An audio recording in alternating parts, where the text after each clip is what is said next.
Mark?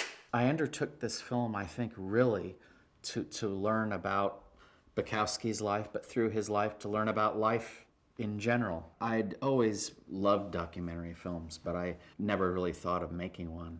It didn't fit into my life plan. I was sort of at a point in my life that a lot of guys reach where you're sort of dissatisfied with what you're doing. You know, your career isn't what you thought it was going to be. I started buying Bukowski books. The first book I read was Post Office. And in that book, I really recognized sort of my story in there, where Bukowski describes being kind of trapped in this job that he hates and a life that he really can't live, and it's this horrible for him. And my life wasn't exactly the same, but I could certainly relate to it. I decided to finance the film myself because I wanted to have creative control, and I didn't want somebody stepping in and saying, hey, I've given you all this money, now, you know, put more tits in, and I want another drinking scene in here, and what I've created is another bar flyer, or another Tales of Ordinary Madness that really didn't represent Bukowski accurately in terms of his life, in terms of who he really was. But most of it I really just had to learn as I went along. I went to a camera rental place, rented a Betacam, and I actually had the rental guy show me, you know, I drew a picture of the camera and the settings and what button to push, and I shot it myself, and I came to it cold, and I just had to learn as I went along. And I did that by surrounding myself with people who really knew what they were doing, and I learned from them. And I got a really good team together.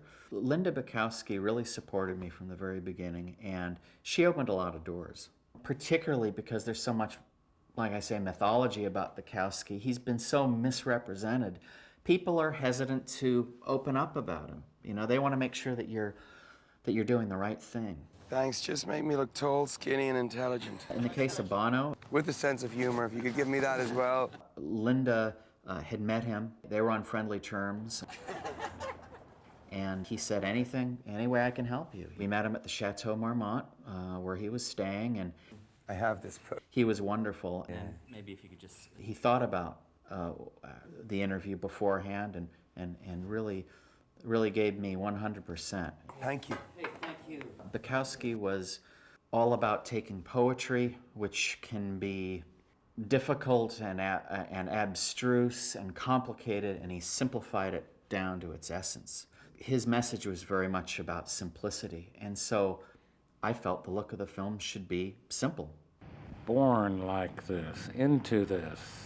I was just really consumed with making the film as chronologically, as factually precise as I could, because Bukowski fans are pretty tough. You know, you can't fool them. You can't slip anything past them. One more beer. I'll take you all of you.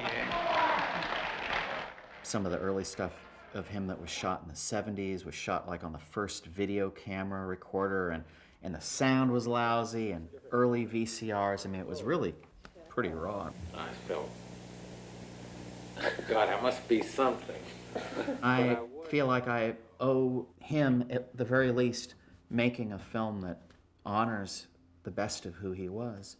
At the same time, if I'd polished it up and made it flowery and done this saccharine kind of portrait of him, it would have been absolutely selling him down the river, because he was about honesty, he was about telling the truth about himself.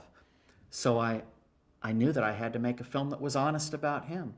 There is the political element of creating a film that may please people, may not please other people, may make certain people angry. So there were some parts in it that I know that Linda didn't really like, that cast Bukowski in an unflattering light. But that was him.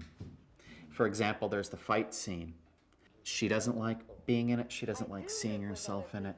He doesn't look great. But that was a scene that had transpired again and again and again in his life, in their life together. But it was difficult to decide putting that in, because she's my friend, and I didn't want her to be unhappy with it, and I didn't want it to cast a bad light on her or on him. I don't think that were he alive, he would have let me make the film the way I did. You know, he didn't like people getting too close to him.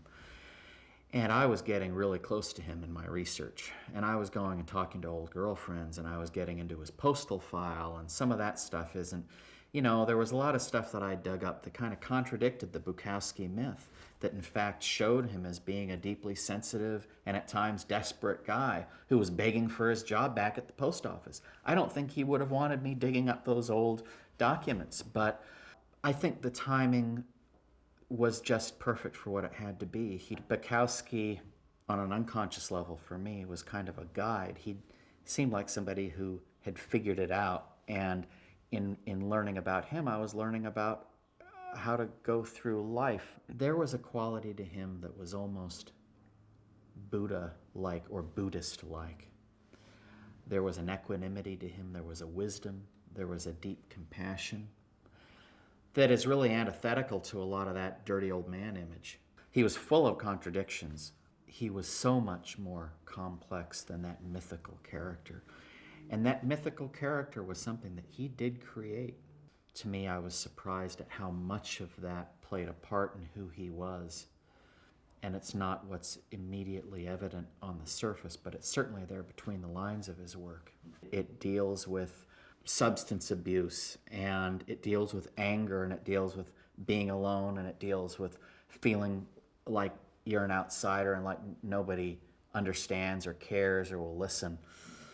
And all of those things are part of what Bukowski describes so eloquently from his life, but that also applies to our life. Really what I wanted this film to be about was Bukowski not as the degenerate, drunken asshole, but as an artist who had enormous difficulty throughout his life, but was able to take that and turn it into something that not only saved his own life, but helped people who have been through similar things in their lives.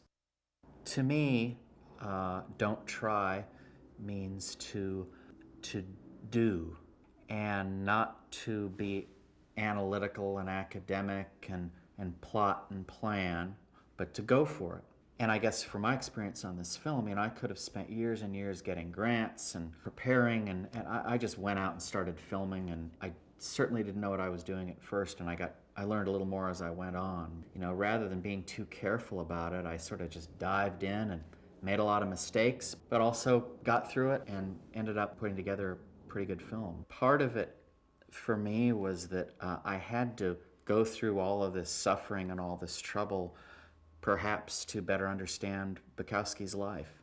I understand now what that's about, what it is to sacrifice for something that you really believe in, that you may not ever get compensated for. You may never recoup it, but you're following your passion, you're following your beliefs, and you're doing something that you feel is important. That's wonderful, I think the film really touches people because his life did. I think that Bukowski's going to be around a long time, and as new generations of Bukowski fans come up, I hope this film will be available to them to enhance their understanding of his work and who he was and who he really was. See you later. Bye. This is our cat Ting.